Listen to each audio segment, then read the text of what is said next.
আসসালামু আলাইকুম, আশা করি সবাই ভালো আছেন। তো আজকে আমাদের একটা কাজ করতে এলাম, ট্যাপ লাইনের কাজ।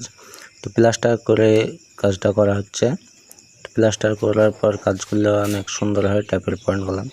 আর এখানে দেখতে পাচ্ছেন যে জানালা, এটা হবে একটা দরজা, আর এদিকে যেটা আছে এটা হচ্ছে বন্ধ হয়ে যাবে। তার জন্য এই সাইডটা এখন কাজ করা হলো না।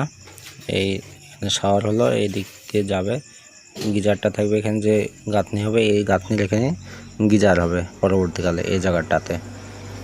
তো এখন তার জন্য বন্ধ থাকলো, এই অবধি করা থাকলো, এদিক টালি করবে, তারপরে এদিক দিয়ে কাজ হবে।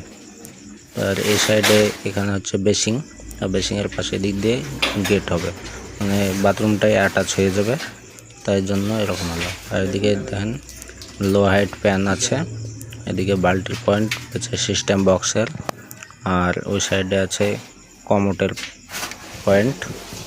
এটা হচ্ছে লো হাইট প্যান আগে বসানো আছে। এটা বাল্টির পয়েন্ট, আর এটা সিস্টেম বক্সের সেম, এদিকেও সিস্টেম বক্সের, আর এদিকে আছে বাল্টির পয়েন্ট, আর এখানে আছে কমোটের।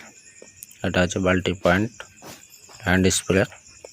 তো কাজটা কেমন হয়েছে সবাই জানাবেন, আর প্লাস্টারের পরে কাজ করার চেষ্টা করবেন সবাই।